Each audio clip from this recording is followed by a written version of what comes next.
ज्यूहरू भारतका महामहिम प्रधानमन्त्री श्री नरेन्द्र मोदी, त्यस्तै सम्माननीय प्रधानमन्त्री श्री शेरबहादुर देउबा लगायत मञ्चमा आसीन विशिष्ट अतिथिगण र सम्पूर्ण महानुभावहरूलाई नेपाल र भारतको राष्ट्रिय गानको लागि यथास्थानमा उभिदिन हुन विनम्रतापूर्वक अनुरोध गर्दछु। May I request all our high dignitaries and invitees to rise for the national anthem of Nepal and India.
Jana Gana Mana अधिनायक जय हे भारत भाग्य विधाता, पंजाब सिंध गुजरात मराठा द्राविड उत्कल बंगा, विंध्य हिमाचल यमुना गंगा उच्चल जलधि तरंगा, तव शुभ नामे जागे तव शुभ आशीष मांगे, गाहे तव जय गाथा। जन गण मंगल दायक जय हे पालक भाग्य विधाता, जय हे जय हे जय हे जय जय जय जय हे।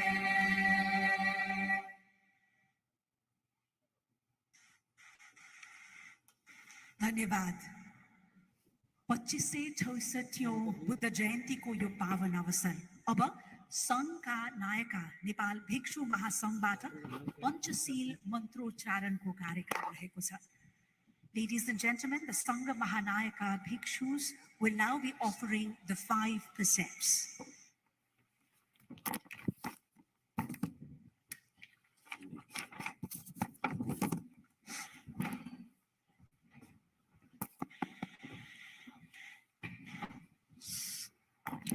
Namo tassa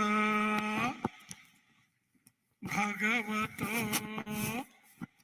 arahato samma sambuddhassa. Namo tassa bhagavato arahato samma sambuddhassa.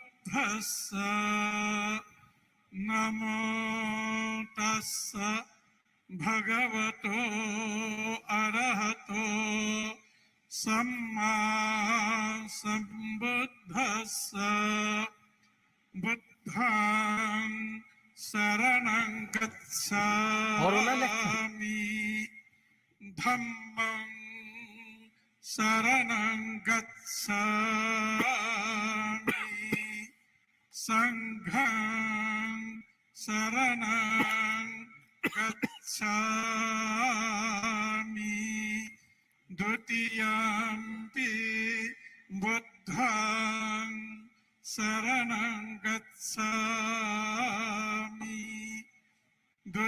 Tatiyampi dhammang saranang gacchami. Dutiyampi sanghang saranang gacchami.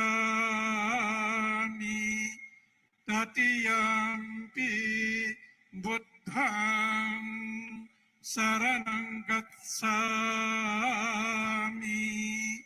Tatiyampi dhammang saranang gacchami.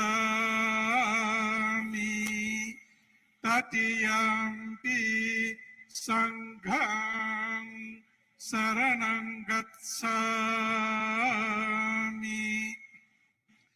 Panatipata veramani sikkhapadang samadhiyami. Adinadana veramani sikkhapadang samadhiyami. Kabisu mitsachara veramani sikkhapadang samadhiyami. Musawada veramani sikkhapadang samadhiyami. Suramiraya majjapamadatthana veramani sikkhapadang samadhiyami.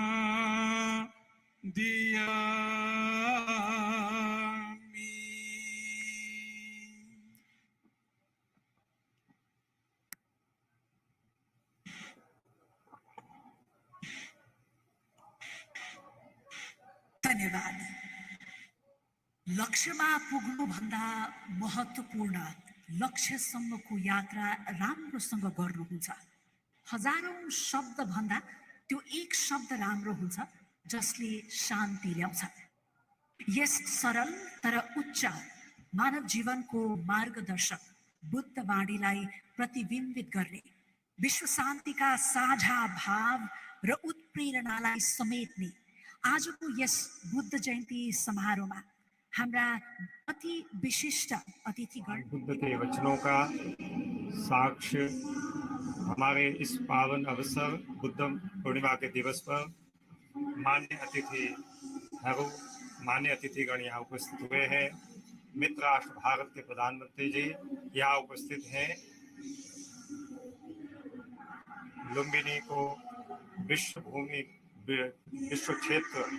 शांति क्षेत्र के रूप में निर्धारित करने का प्रयास चलता रहा है। साथ ही इस भावना को मूर्त रूप लेने की भी संभावना है। इस पावन अवसर पर हमारे अति विशिष्ट अतिथि के उपस्थिति से ये भाव विश्व में और तीव्र और प्रभावी ढंग से प्रभावित होगा। ये सब सद्भाव और उनकी उपस्थिति के लिए उनकी कृतज्ञता ज्ञापन करते हुए इस कार्यक्रम में वेनरेबल मित्ते शाक्य पुत्र वहाँ अपना स्पीच करेंगे। उसके लिए मैं उनका अनुरोध करती हूँ।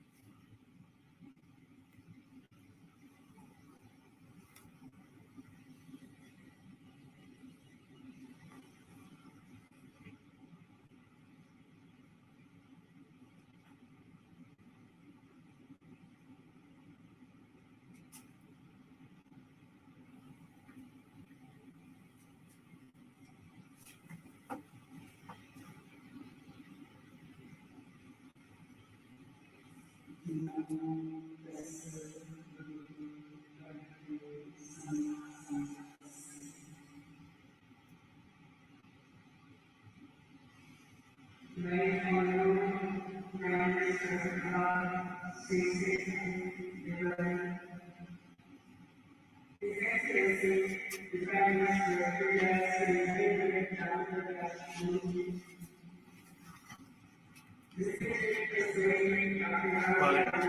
चल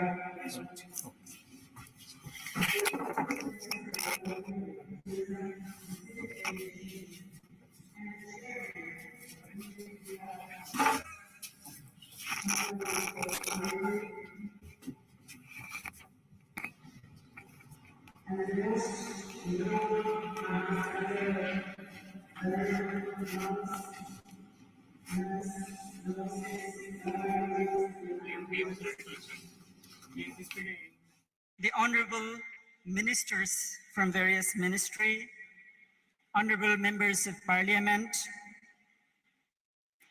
and our distinguished guests, His Excellency Ajit Dovalju, the National Security Advisor of India, His Excellency Binay Mohan Quatraju, Foreign Secretary, Government of India, His Excellency Ambassadors, heads of the diplomatic missions, and all the distinguished participants.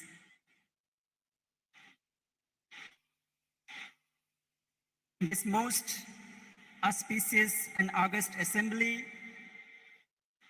on this auspicious occasion of Vaishak Purnima, marking the birth, awakening, and passing into Parinibbana of Gautama the Buddha, I offer my heartfelt, humble greetings to the sentient beings everywhere, from the sacred garden of Lumbini, where the Buddha was born. 2,600 years ago, Bhagwan Buddha walked these lands from the Himalayas to the seas, tirelessly teaching with utmost love, compassion, the path of Nibbana for 45 years. His noble teachings transcended all boundaries of nations, castes, races, etc., and united everyone for the common pursuit of peace and harmony. The essence of the Blessed One's noble teachings of training our mind, doing no harm, and cultivating a compassionate heart is a message we need now more than ever. Later, through the devotion of Emperor Ashoka, the Buddha's teachings were spread throughout Asia like the mighty Mother Ganga. This Amrit Dhara of Dharma forged its own pathways into the minds and the hearts of all over the vast continent of Asia. Buddha Dharma created a common bridge and ushered into Asia a new golden era of education, the exchange of art, and pursuit of wisdom, deeply connecting all of Asia. It is through the power of Maitri, Karuna, Mudita that a young bhikkhu from Henan can travel all the way to Nalanda and acquire deep learning without a single penny and be cared and fully supported by the villagers everywhere. Where a young Buddhist Princess Sri Ratna from Ayodhya can travel all the way to Korea and start a new Buddhist dynasty. And a young monk, Buddhabhadra, from a humble village in Kapilavastu can travel and start teaching Dharma in China. It is undeniable that Buddhist culture and tradition has substantially enriched all of Asia through the gift of writing, arts, architecture, and has harmoniously influenced our common values. After the rediscovery of Lumbini in 1896, the World Buddhist Community came together in 1967 at the behest of the General Secretary of the United Nations, UTAN, to develop Lumbini as an international peace center with the vision as a place where world leaders can unite to create a world free from poverty and strife. It gives me the greatest pleasure that today, after almost 5 decades, we have reached this important milestone. It is our utmost pleasure to have the august presence of His Excellency, the Prime Minister of India, Shri Narendra Damodar Das Modi ji. We are so very grateful for your role in revitalizing and promoting Buddhist heritage and values. Millions of peace-loving people over the world once again look up to these important pilgrimage sites common to our two nations, Lumbini, Bodh Gaya, Sarnath, and Kushinagar. The integration of this India-Nepal Buddhist circuit for pilgrims not only contributes to their development, but to the nourishing of their relationship between our countries. I have sincere faith that this visit by the Right Honorable Prime Minister will go far to nurture the deep historical bonds between the two nations. Once again, on behalf of Lumbini Development Trust, I would like to welcome His Excellency, Prime Minister of India, Shri Narendra Das Modi ji. Modi ji, tamaru khub khub swagat chhe, bhavatu sabba mangalam.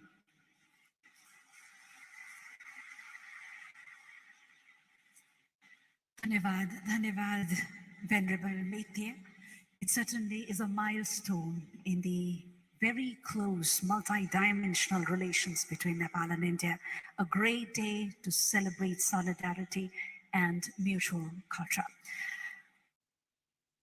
Buddha अर्थात् बोधि प्राप्त वा अन्तिम सत्यको साक्षात्कार गरेका महामानव उहाँप्रति भक्ति भाव र श्रद्धा अभिव्यक्त गर्न आज हामी भेला भएका छौँ र आज हाम्रा अति विशिष्ट पाहुनाको उपस्थितिलाई हामीले अत्यन्तै महत्त्वका साथ हेरेका छौँ र अब हाम्रा विशिष्ट अतिथिज्यूहरूबाट 2566औं बुद्ध जयन्ती मूल समारोहलाई सम्बोधनको कार्यक्रम रहेको छ।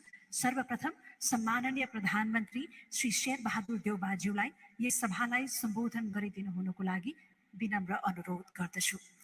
Ladies and gentlemen, the Right Honorable Prime Minister, Mr. Sher Bahadur Deuba, will be making his address to this convergence now.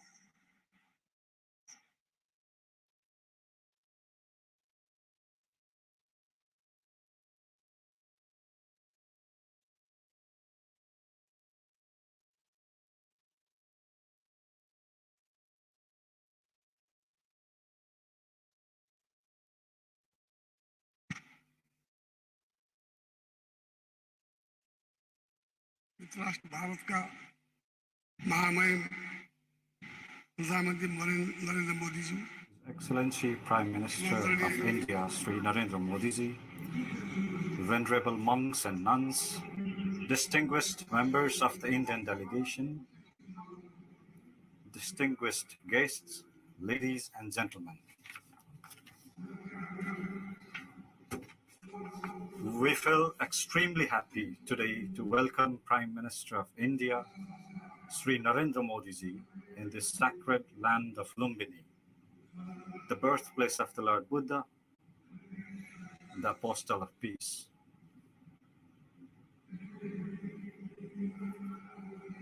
We are delighted to have the presence of Sri Modi ji at this special ceremony in the sacred land of Lumbini.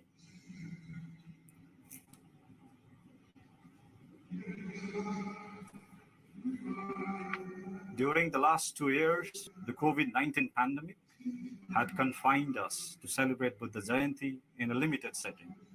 It is a matter of happiness that we are organizing 2566th Buddha Jayanti in a grand manner as we have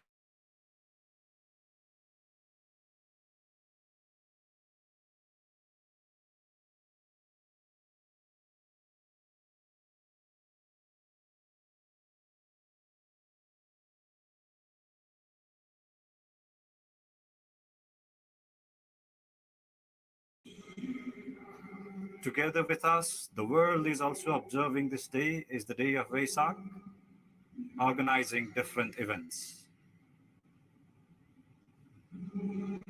May this day of birth, enlightenment, and Mahaparinirvan of Lord Buddha inspire the entire humanity towards the path of peace, harmony, compassion, mercy, wisdom, and enlightenment.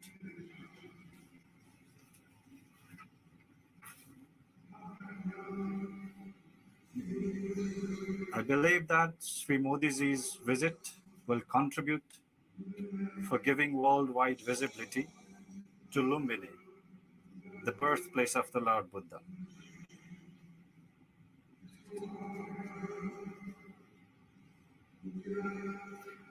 The past visits by Sri Modi to sacred pilgrimage sites including Janakpur, Muktinath and Pasupatinath have bolstered cultural relations between peoples of both countries.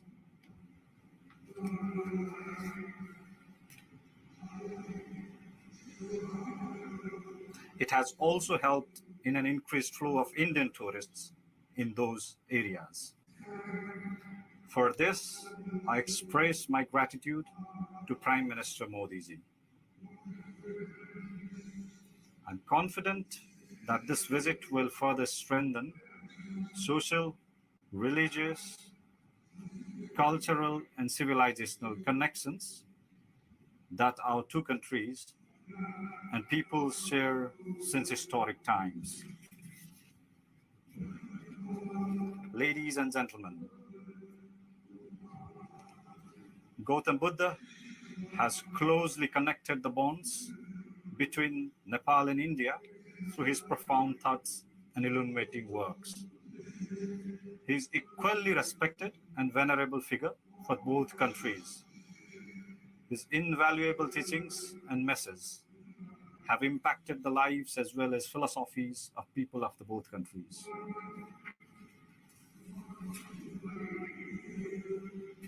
Buddha's four noble truths and eightfold paths of righteousness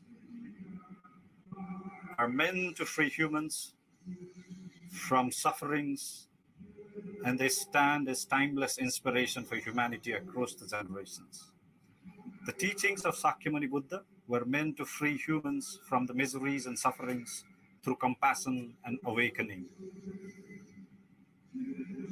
Buddha's teaching of peace and compassion to lift lives above disease, sorrow, misery, and sufferings are equally relevant today as they were before. Therefore, Buddha's teachings have eternal resonance. Humanity in different parts of the world is confronted with violence, animosity, and wars. Terrorism, arms, race, and conflicts have made the quest for universal peace more difficult and challenging. In such a context, Lord Buddha's teachings are more relevant than ever.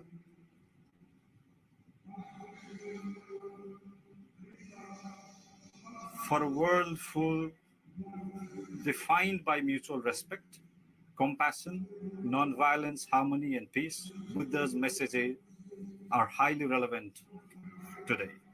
Ladies and gentlemen, Nepal's outlook towards world peace is based on the precepts and thoughts of Gautam Buddha. Buddha's teachings inspire us towards embracing the virtues of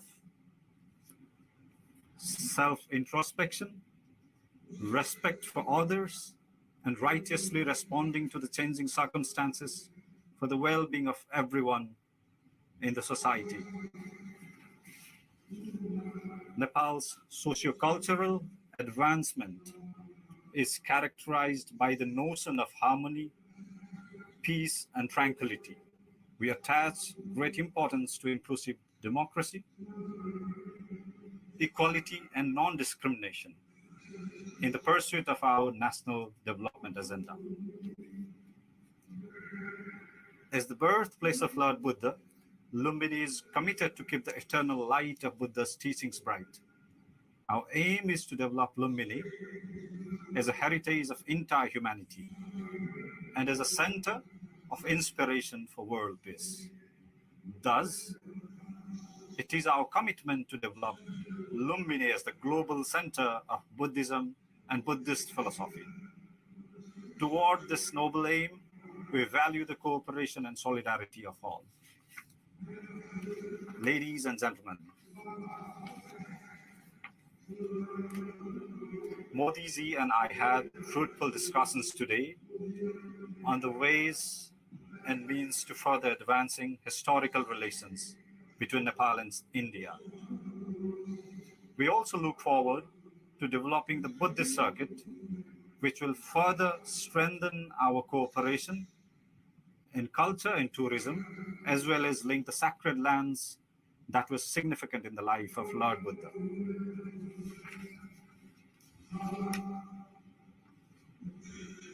Such circuit linking Lumbini in Nepal with Bodh Gaya, Sarnath, and Kusinagar in India has immense potentials for promoting cultural tourism between the two countries. This will inspire the Buddhists of the entire world to visit the important places in Nepal and India which are connected with the life of Lord Buddha.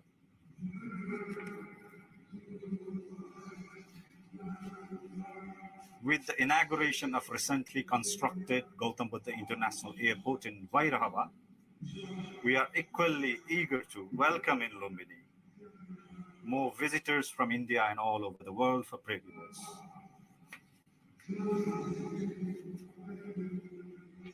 Nepal and India are closely linked by cultural and spiritual values. I cherish fond memories of my recent visit to Varanasi, during which I had the opportunity of performing puja in Kashi Vishwanath Temple. I express my gratitude to Prime Minister Modi ji and the Chief Minister of Uttar Pradesh, Yogi Adityanath ji, for the opportunity. India is our close neighbor and trusted friend with multidimensional relations.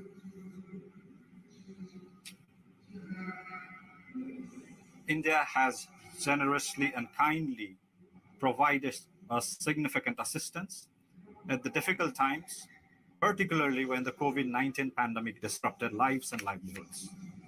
The government of Nepal is grateful to the government of India for its continued cooperation in the economic development of Nepal. We greatly value India's cooperation in the development of infrastructures, connectivity, hydroelectricity, agriculture, and human resources, as well as in the post-earthquake reconstruction and restoration of cultural heritage sites.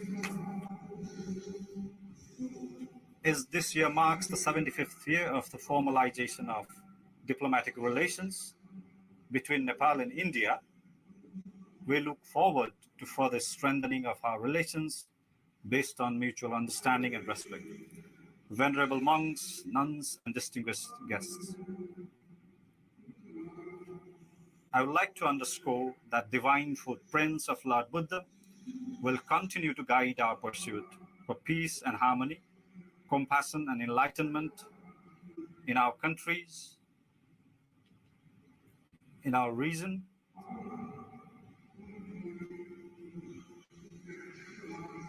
and the entire world, and bless us and enrich our lives. To conclude, I once again extend my best wishes on the occasion of 2566th Buddha Jayanti to all Buddhists in Nepal, India, and world. May all be blessed. Thank you, Jai Nepal.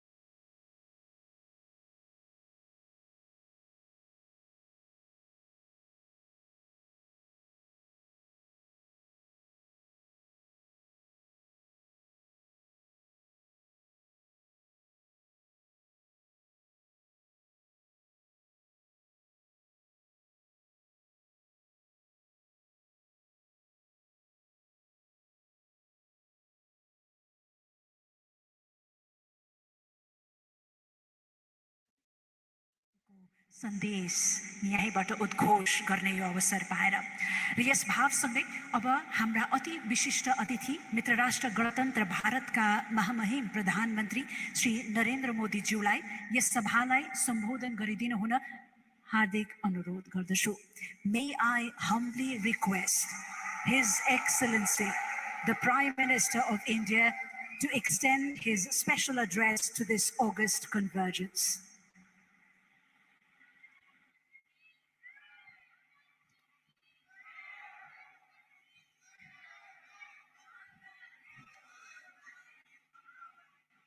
नमो बुद्धाय।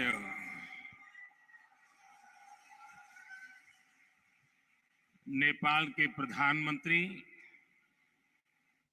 सम्माननीय श्री शेर बहादुर देउबा जी, आदरणीय श्रीमती आरजू देउबा जी,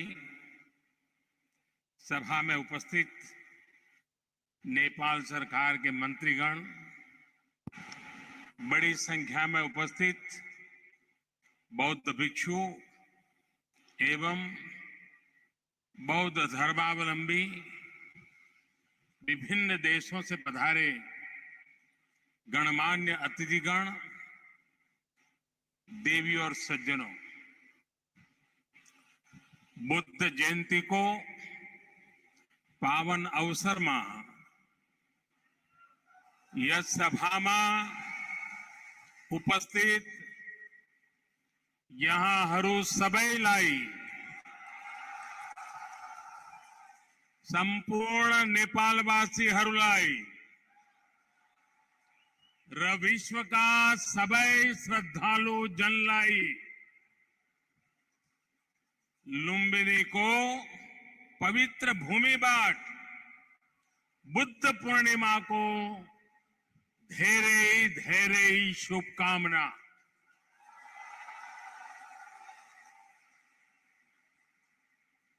मुझे पहले भी वैशाख पूर्णिमा के दिन भगवान बुद्ध से जुड़े दिव्य स्थलों पर उनसे जुड़े आयोजनों में जाने का अवसर मिलता रहा है और आज भारत के मित्र नेपाल में भगवान बुद्ध की पवित्र जन्मस्थली लुम्बिनी आने का ये सौभाग्य मिला। कुछ देर पहले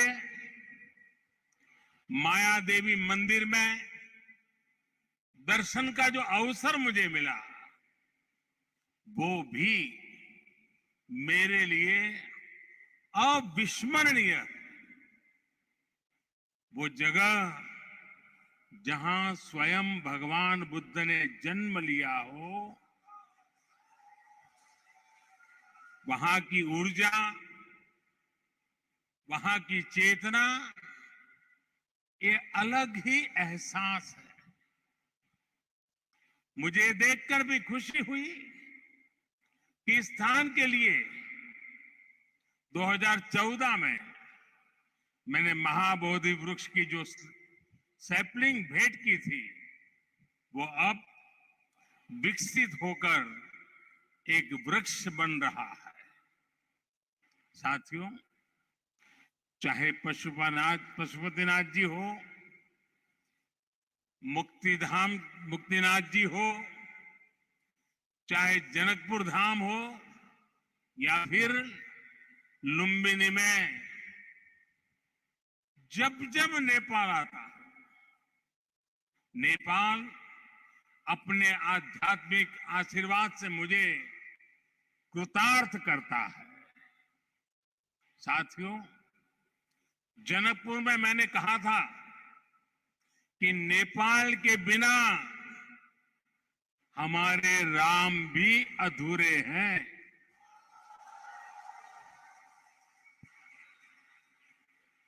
मुझे पता है कि आज जब भारत में भगवान श्री राम का भव्य मंदिर बन रहा है तो नेपाल के लोग भी उतना ही खुशी महसूस कर रहे हैं।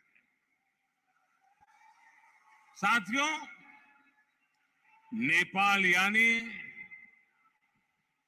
दुनिया के सबसे ऊंचे पर्वत सागर माथा का देश नेपाल यानी दुनिया के अनेक पवित्र तीर्थों, मंदिरों और मठों का देश। नेपाल यानी दुनिया की प्राचीन सभ्यता, संस्कृति को सहेज कर रखने वाला देश। नेपाल आउँदा मलाई कुनै राजनीतिक भ्रमण भन्दा अलग एउटा छुट्टै आध्यात्मिक अनुभूति हुन्छ।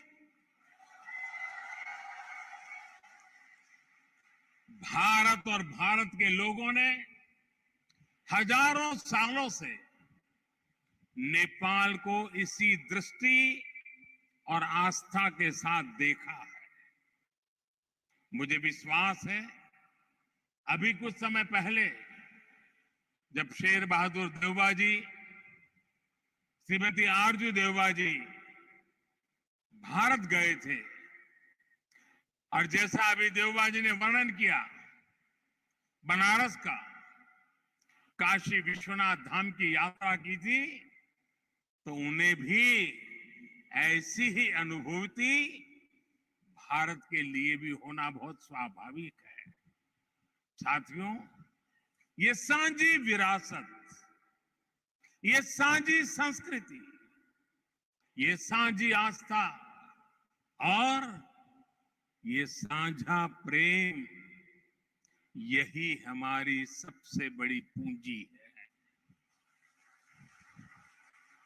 और ये पूंजी जितनी समृद्ध होगी, हम उतने ही प्रभावी ढंग से साथ मिलकर दुनिया तक भगवान बुद्ध का संदेश पहुंचा सकते हैं, दुनिया को दिशा दे सकते हैं।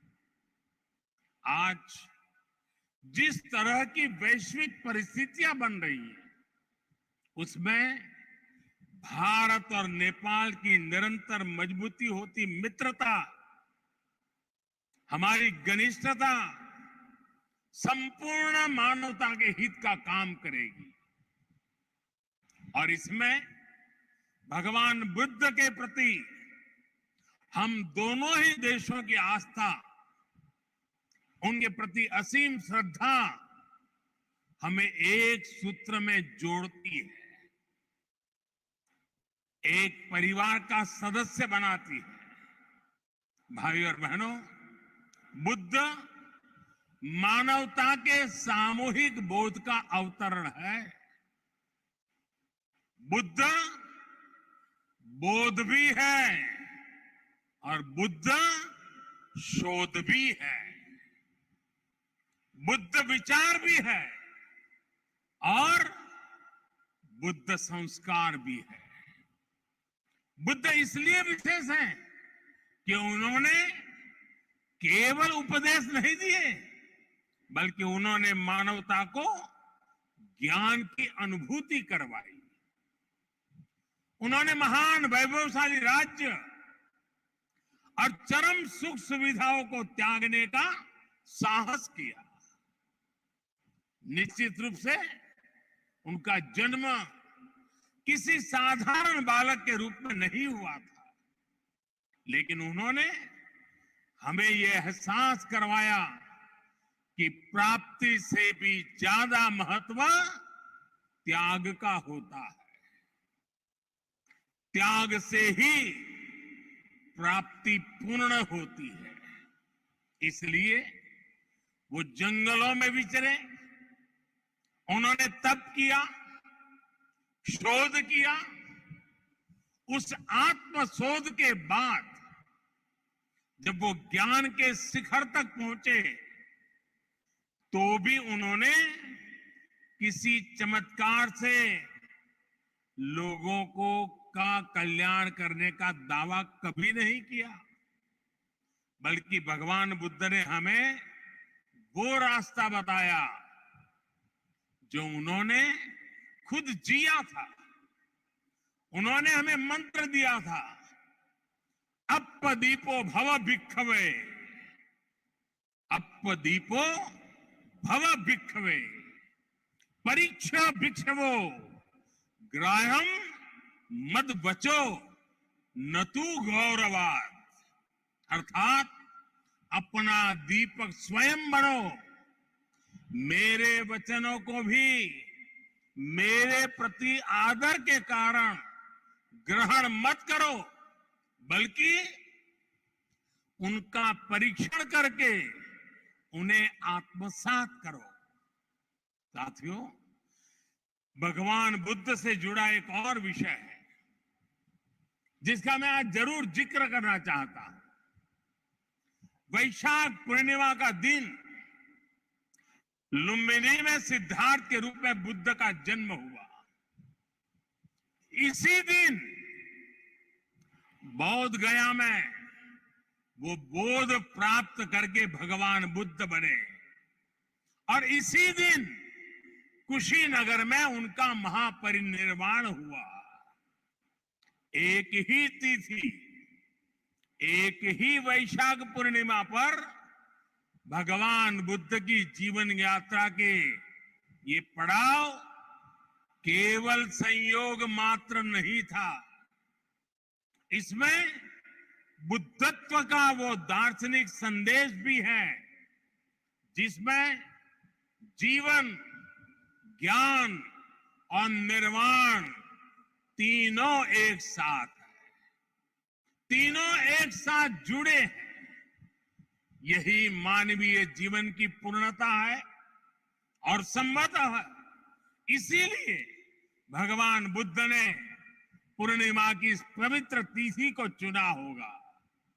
जब हम मानवीय जीवन को इस पूर्णता में देखने लगते हैं तो विभाजन और भेदभाव के लिए कोई जगह नहीं बचती। तब हम खुद ही वसुधैव कुटुंबकम की उस भावना को जीने लगते हैं जो सर्वे भवन्तु सुखिनः से लेकर भवतु सब्ब मंगलम, भवतु सब्ब मंगलम के बुद्ध उपदेश तक झलकती है। इसलिए भौगोलिक सीमाओं से ऊपर उठकर बुद्ध हर किसी के हैं, हर किसी के लिए है। साथियों, भगवान बुद्ध के साथ मेरा एक और संबंध भी है जिसमें अद्भुत संयोग भी है और जो बहुत सुखद भी है। जिस स्थान पर मेरा जन्म हुआ, गुजरात का वडनगर, वहां सदियों पहले बौद्ध शिक्षा का बहुत बड़ा केंद्र था। आज भी वहां प्राचीन अवशेष निकल रहे हैं जिनके संरक्षण का काम जारी है। और हम तो जानते हैं हिंदुस्तान में कई नगर ऐसे हैं, कई शहर, कई स्थान ऐसे हैं जिसको लोग बड़े गर्व के साथ उस राज्य के काशी के रूप में जानते हैं। भारत की विशेषता रही है और इसलिए काशी के समीप सारनाथ में मेरी आत्मीयता आप भी जानते हैं। भारत में सारनाथ, बोध गया और कुशीनगर से लेकर नेपाल में लुम्बिनी तक ये पवित्र स्थान हमारी सांझी विरासत और सांझे मूल्यों का प्रतीक है। हमें इस विरासत को साथ मिलकर विकसित करना है और आगे समृद्ध भी करना है। अभी हम दोनों देशों के प्रधानमंत्रियों ने यहां India international centre for Buddhist culture and heritage का शिलान्यास भी किया है। इसका निर्माण international Buddhist confederation of India द्वारा किया जाएगा। हमारे सहयोग के इस दशकों पुराने सपने को साकार करने में प्रधानमंत्री देवबा जी ने उनका अहम योगदान है।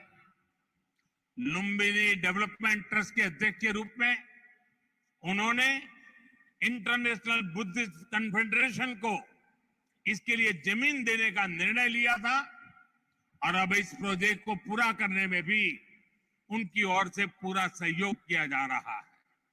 इसके लिए हम सभी हृदय से उनके आभारी हैं। मुझे खुशी है कि नेपाल सरकार बुद्ध सर्किट और लुम्बिनी के विकास के सभी प्रयासों को सहयोग दे रही है, विकास की सभी संभावनाओं को भी साकार कर रही है। नेपाल में लुम्बिनी म्यूजियम का निर्माण भी दोनों देशों के साझा सहयोग का उदाहरण है और आज हमने लुम्बिनी बुद्धिस्ट यूनिवर्सिटी में doctor Baba Saheb Ambedkar chair for Buddhist studies स्थापित करने का भी निर्णय लिया। साथियों, भारत और नेपाल के अनेक तीर्थों ने सदियों से सभ्यता, संस्कृति और ज्ञान की विशाल परंपरा को गति दी है। आज भी इन तीर्थों में पूरी दुनिया से लाखों श्रद्धालु हर साल आते हैं। हमें भविष्य में अपने इन प्रयासों को और गति देनी होगी। हमारी सरकारों ने भैरवा और सोनौली में इंटीग्रेटेड चेक पोस्ट बनाने जैसे फैसले भी लिए हैं। इसका काम भी शुरू हो गया है। ये पोस्ट बनने के बाद बॉर्डर पर लोगों के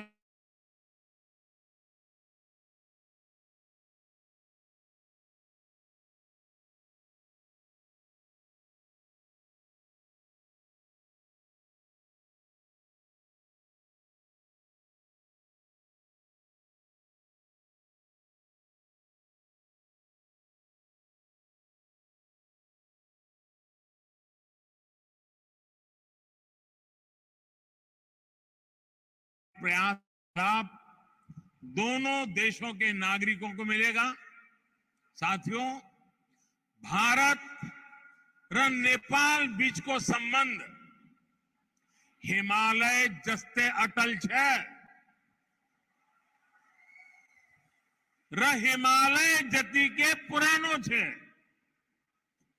हमें अपने इन स्वाभाविक और नैसर्गिक रिश्तों को हिमालय जितनी ही नई ऊंचाई भी देनी है। खान पान, गीत संगीत, पर्व त्योहार और रीति रिवाजों से लेकर पारिवारिक संबंधों तक जिन रिश्तों को हमने हजारों सालों तक जिया है, हम उन्हें साइंस, टेक्नोलॉजी और इंफ्रास्ट्रक्चर जैसे नए क्षेत्रों से भी जोड़ना है। मुझे संतोष है कि इस दिशा में भारत नेपाल के साथ कंधे से कंधा मिलाकर काम कर रहा है। Lumbini Buddhist university, Kathmandu university और त्रिभुवन यूनिवर्सिटी में भारत का सहयोग और प्रयास इसके बड़े उदाहरण हैं। मैं इस क्षेत्र में अपने आपसी सहयोग के विस्तार के लिए और भी कई बड़ी संभावनाएं देखता हूं। हम इन संभावनाओं को और भारत नेपाल के सपनों को साथ मिलकर साकार करेंगे।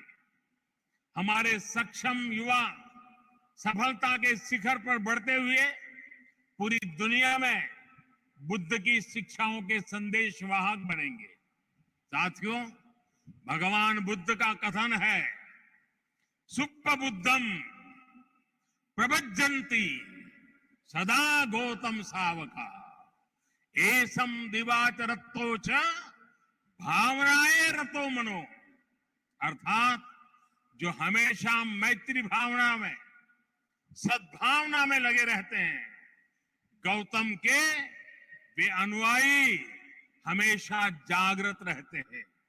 यानी वही बुद्ध के वास्तविक अनुयायी हैं। इसी भाव को लेकर आज हमें पूरी मानवता के लिए काम करना है। इसी भाव को लेकर हमें संसार में मैत्री भाव को मजबूत करना है।